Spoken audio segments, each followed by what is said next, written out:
Hello everyone, welcome to our channel.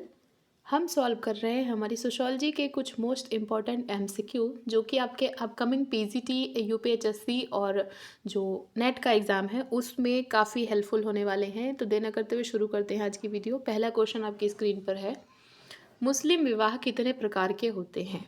Option में है 2, 3, 4 या फिर उपयुक्त में से कोई नहीं। तो मुस्लिम विवाह के 3 प्रकार होते हैं। कौन कौन से हैं? निकाह, मुताह और फासिद। ठीक है, ये 3 प्रकार होते हैं मुस्लिम विवाह के। अगला प्रश्न देखेंगे, मुख्यतः ग्रामीण व्यवसाय है, मजदूरी, कृषि, व्यापार या उपयुक्त में से कोई नहीं।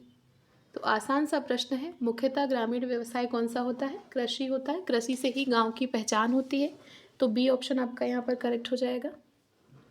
अगला प्रश्न देखेंगे, सर्वेक्षण क्या है? सर्वेक्षण यानी सर्वे। तो सर्वे जब आप करने जाते हैं तो क्या उसमें दर्शन शास्त्र रहता है, क्या वो अनुसंधान का प्रारूप है या प्रविधि है तथ्य संकलन की? तो सर्वे जब आप करते हैं तो वहाँ पर आप डेटा कलेक्शन कर रहे होते हैं, तो ये तथ्य संकलन की एक विधि है। सी ऑप्शन आपका राइट है। अगला प्रश्न देखेंगे, सामाजिक अनुसंधान का उद्देश्य क्या होता है? गवेषणा, विवेचन, व्याख्या या उपयुक्त में से कोई नहीं या उपयुक्त में से एक से अधिक। तो सामाजिक अनुसंधान जब हम करते हैं तो वहाँ पर हमारा उद्देश्य रहता है कि हम चीज़ों को जो है एक्सप्लोर करें, एक्सप्लोर करना भी रहता है। ठीक है, इसके अलावा उनका जो है वर्णन करना भी रहता है। ठीक, और इसके अलावा उनको जो है एक्सप्लेन करना भी रहता है। तो यहाँ पर हमारे ये तीनों ही आ जाएंगे, तो उत्तर हो जाएगा उपयुक्त में से एक से अधिक। डी ऑप्शन आपका राइट होगा। अगला प्रश्न देखेंगे, निम्नलिखित में से किसका वैज्ञानिक पद्धति में कोई स्थान नहीं होता है? अवलोकन, तथ्य, मूल्य निर्णय या उपयुक्त में से एक से अधिक। तो वैज्ञानिक पद्धति की अगर हम बात करें तो यहाँ पर अवलोकन, निरीक्षण, परीक्षण होता है, तथ्य होते हैं, और यहाँ पर क्या नहीं होगा? तो मूल्य निर्णय यानी कि जजमेंट आपका नहीं होना चाहिए किसी भी तरीके से। आप जजमेंटल नहीं होने चाहिए, बायस्ड नहीं होने चाहिए। तो यहाँ पर आपका सी ऑप्शन नहीं होगा। अगला प्रश्न देखेंगे, सामाजिक अनुसंधान नहीं है, क्या नहीं है? नियंत्रित, आनुभाविक, अनियोजित या उपयुक्त में से एक से अधिक। तो सामाजिक अनुसंधान जो है ये नियंत्रित हो सकता है, क्योंकि जब हम प्रयोगात्मक करेंगे तो वहाँ पर नियंत्रित अनियंत्रित दोनों हो जाएगा। ठीक है, प्रयोगात्मक में तो नियंत्रित हो सकता है, आनुभाविक भी हो सकता है, एम्पिरिकल तो होता ही है, लेकिन ये अनियोजित नहीं होता है। नहीं है पूछ रहा है, तो अनियोजित जो है यहाँ पर सी ऑप्शन आपका राइट हो जाएगा। अगला प्रश्न देखेंगे, भारतीय समाज में अल्पसंख्यक समूह कौन सा है? ऑप्शन में है आपके मुस्लिम, सिख, ईसाई या उपयुक्त में से एक से अधिक। तो भारत में अल्पसंख्यक समूह में आपके आ जाते हैं मुस्लिम, सिख, ईसाई, ये तीनों ही। तो सही उत्तर आपका होगा उपयुक्त में से एक से अधिक। अगला प्रश्न देखेंगे, इसमें पूछ रहा है निम्नलिखित में से कौन सी घरेलू हिंसा का प्रकार नहीं है? तो पुत्र के साथ दुर्व्यवहार, पत्नी के साथ दुर्व्यवहार या पत्नी को पीटना या उपयुक्त में से अधिक या उपयुक्त में से कोई नहीं। तो देखिए, पत्नी के साथ दुर्व्यवहार, पत्नी को पीटना और इवन पति के साथ में भी जो दुर्व्यवहार है उसको भी हम घरेलू हिंसा में शामिल करेंगे। लेकिन यहाँ पे पूछ रहा है नहीं, तो नहीं में पुत्र के साथ दुर्व्यवहार जो है ये नहीं आएगा, तो ए ऑप्शन आपका यहाँ पर राइट होगा। अगला प्रश्न देखेंगे, निम्नलिखित में से कौन सी विशेषता वैश्वीकरण की है? तो वैश्वीकरण की विशेषता पूछ रहा है। ऑप्शन में है आपके नगरीकरण, पश्चिमीकरण, विश्व संस्कृति या उपयुक्त में से एक से अधिक। तो वैश्वीकरण की विशेषता कौन सी है यहाँ पर? तो वैश्वीकरण में जो है विश्व संस्कृति है ना, एक ऐसी संस्कृति जो कि पूरे विश्व में समान रूप से हमें दिखाई दे, तो विश्व संस्कृति जो है ये वैश्वीकरण की विशेषता है। सी ऑप्शन आपका राइट होगा। अगला प्रश्न है, राजनीतिक व्यवस्था का कौन सा प्रकार बोलने और प्रदर्शन के स्वतंत्रता की गारंटी देता है? कि एक ऐसा प्रकार है राजनीतिक व्यवस्था का जहाँ पर आपको जो है अभिव्यक्ति की स्वतंत्रता दी जाती है। अभिव्यक्ति की स्वतंत्रता किस में दी जाती है? तो तानाशाही में नहीं होती है, एक तंत्र में नहीं होती है, प्रजातंत्र प्रजातंत्र एक ऐसा शासन है जहां पर जो है अभिव्यक्ति की स्वतंत्रता होती है। बी ऑप्शन आपका राइट हो जाएगा। अगला प्रश्न है, वह परिवार जिसमें पति पत्नी और अविवाहित बच्चे हों उसको क्या कहते हैं? एकाकी कहेंगे, विस्तारित कहेंगे, संयुक्त कहेंगे या उपयुक्त में से एक से अधिक? तो पति पत्नी और अविवाहित बच्चे आसान सा प्रश्न है, इसको हम एकाकी परिवार कहेंगे। संयुक्त परिवार होता कि दादा दादी हैं, चाचा चाची हैं और जो है माता पिता हैं, बच्चे हैं, तो 2-3 पीढ़ियाँ हो जाती तो संयुक्त होता। और विस्तारित में जो है संयुक्त से थोड़ा सा और हो गया कि उसमें बुआ भी रह रही है, उसमें किसी की सास भी आके रह रही हैं जो है, तो हो जाता। तो यहाँ पर एकाकी परिवार आपका राइट है।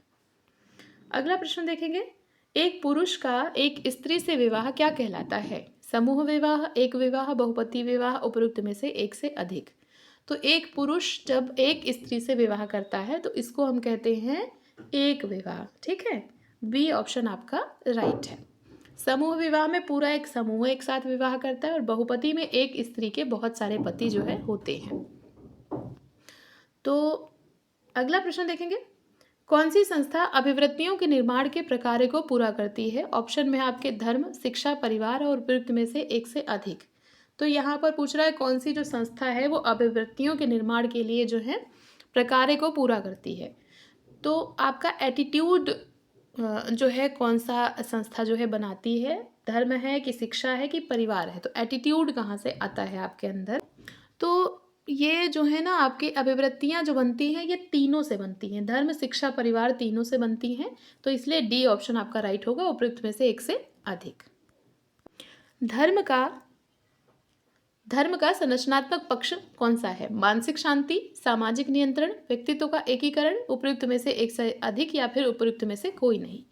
तो धर्म का संरचनात्मक यानी कि वो जो है संरचना में कोई योगदान दे रहा है, संरचनात्मक पक्ष पूछ रहा है यहाँ पर कौन सा होगा? तो संरचनात्मक प्रकार्यात्मक योगदान जो है धर्म का होता है कि वो मानसिक शांति बढ़ाता है। आप कभी बहुत दुखी हैं तो धर्म जो है आपको थोड़ा सा सहारा देता है कि हाँ चलो ईश्वर है, सब कुछ ठीक हो जाएगा, तो मानसिक शांति आपको मिलती है। और सामाजिक नियंत्रण बना रहता है क्योंकि ईश्वर का भय रहता है, किसी अदृश्य शक्ति का भय रहता है। और व्यक्तित्व का एकीकरण होता है। तो यहाँ पर तीनों होंगे तो उपयुक्त में से एक से अधिक, ऑप्शन डी आपका यहाँ पर राइट हो जाएगा। अगला प्रश्न देखेंगे, धर्म संबंधित है तो किससे संबंधित है? यहाँ पर अलौकिक शक्ति से, विज्ञान से, धर्मनिरपेक्षवाद से या उपयुक्त में से एक से अधिक? तो धर्म जो है ये संबंधित होता है आपके अलौकिक शक्ति से। तो अलौकिक शक्ति में विश्वास ही है धर्म की, कोई एक शक्ति है जो कि हमें नियंत्रित कर रही है और हमें उससे डरना चाहिए और हमें उसके समक्ष जो है नतमस्तक रहना चाहिए। तो अलौकिक शक्ति में विश्वास यही है हमारा धर्म। ए ऑप्शन आपका यहाँ पर राइट हो जाएगा। अगला प्रश्न है, सामाजिक अंतःक्रिया का वह स्वरूप जिसमें दो या अधिक व्यक्ति समान लक्ष्य की होड़ में लगे रहते हैं, तो इसको हम क्या कहते हैं? प्रतिस्पर्धा कहेंगे, संघर्ष कहेंगे, सहयोग कहेंगे या उपयुक्त में से एक से अधिक? तो दो व्यक्ति हैं और जो है समान लक्ष्य की होड़ में लगे हुए हैं, तो व्यक्तियों में जो है चीज़ें हो रही हैं तो इसको हम कहेंगे कि कंपटीशन हो रहा है, लक्ष्य समान है। और जो है जैसे अभी आप लोग हैं, आप में से कोई दो विद्यार्थी हैं और जो है प्रतिस्पर्धा कर रहे हैं कि कौन इस एग्ज़ाम को जो है क्वालिफाई कर पाएगा। तो यहाँ पर ऑप्शन ए आपका राइट होगा। ठीक, अगला प्रश्न देखेंगे, निम्नलिखित में से कौन सा सामाजिक परिवर्तन का कारक नहीं है? सामाजिक परिवर्तन का कारक नहीं है तो वनों की कटाई, सैन्य आक्रमण, व्यापार पारी या उपयुक्त में से एक से अधिक या उपयुक्त में से कोई नहीं। तो सामाजिक परिवर्तन इसमें से किसी की वजह से नहीं आता है, वनों की कटाई से भी नहीं आता है, सैन्य आक्रमण भी नहीं होगा, व्यापारिक पारी भी नहीं होगी। तो यहाँ पर ऑप्शन है एक सेकेंड रुकिए, सामाजिक परिवर्तन का कारक नहीं है तो यहाँ पर आपका उपयुक्त में से कोई नहीं है। सामाजिक परिवर्तन का कारक जो है ऑप्शन ई आपका राइट होगा। तो यहाँ पर आपका जो ई ऑप्शन है ये राइट हो जाएगा। ठीक है, अगला प्रश्न देखेंगे, नातेदारी रीति जिसमें बुआ की विशेष भूमिका होती है उसको हम क्या कहते हैं? कुवैत प्रथा कहेंगे, पितृश्वय कहेंगे, मातुलेय कहेंगे या उपयुक्त में से कोई नहीं? तो नातेदारी की एक ऐसी रीति जहाँ पर जो है बुआ की विशेष भूमिका होती है, बुआ को बहुत ज़्यादा महत्व दिया जाता है। तो वहाँ पर बुआ भतीजा वाला जो होगा तो यहाँ पर इसको पितृस्वश्रेय कहेंगे, एमिटेट नातेदारी अंग्रेजी में बोलते हैं। बी ऑप्शन आपका राइट होगा। मातुलेय वहाँ पर होता है जहाँ पर जो है मामा को बहुत ज़्यादा प्राथमिकता दी जाए तो मातुलेय हो जाएगा, लेकिन यहाँ पर बुआ को पूछ रहा है तो ऑप्शन बी आपका यहाँ पर राइट होगा। अगला प्रश्न है, निम्नलिखित में से कौन सी जनजातियों की आर्थिक समस्या नहीं है?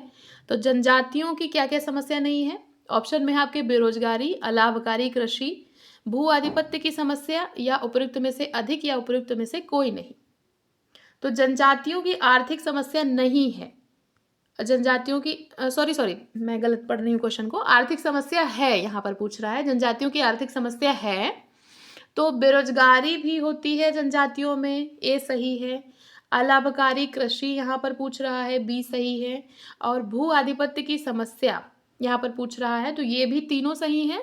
तो तीनों सही है, तो ऑप्शन डी आपका जो है यहाँ पर उपयुक्त में से एक से अधिक। तो जनजातियों में बेरोजगारी भी है, अलाभकारी कृषि भी है, भू आधिपत्य की समस्या भी है, तो डी ऑप्शन आपका राइट होगा। अगला और आज का जो है अंतिम प्रश्न है, निम्नलिखित में से कौन सी सामाजिक संस्था प्रतिस्पर्धा की भावना को प्रोत्साहित करती है? कौन सी संस्था है जो कि प्रतिस्पर्धा की भावना को जो है बढ़ाती है? ऑप्शन में है धर्म, शिक्षा, परिवार, उपयुक्त में से एक से अधिक, या उपयुक्त में से कोई नहीं। तो कंपटीशन लेवल जो है वो कहाँ पर सबसे ज़्यादा बढ़ता है? तो देखिए, परिवार में हम सहयोग सीखते हैं, कंपटीशन बहुत ज़्यादा नहीं सीखते हैं। थोड़ा बहुत हो सकता है मे बी, बट यहाँ पर सहयोग ज़्यादा रहेगा। धर्म जो है ये भी कंपटीशन को नहीं बढ़ाता है। शिक्षा एक ऐसी संस्था है जो कि प्रतिस्पर्धा की भावना को बढ़ाती है। जब आप शिक्षा जैसे अभी आप ग्रहण कर रहे हैं और अब आप जो है एग्ज़ाम देने जा रहे हैं, तो आपके अंदर कंपटीशन की फीलिंग है। तो शिक्षा एक ऐसी सामाजिक संस्था है जो कि प्रतिस्पर्धा की भावना को बढ़ाती है। तो ये थे आज के प्रश्न। आई होप आपको वीडियो जो है हेल्पफुल लगी होगी। ऐसे ही पढ़ते रहिए, अपने गोल की तरफ आगे बढ़ते रहिए। वीडियो देखने के लिए थैंक यू सो मच।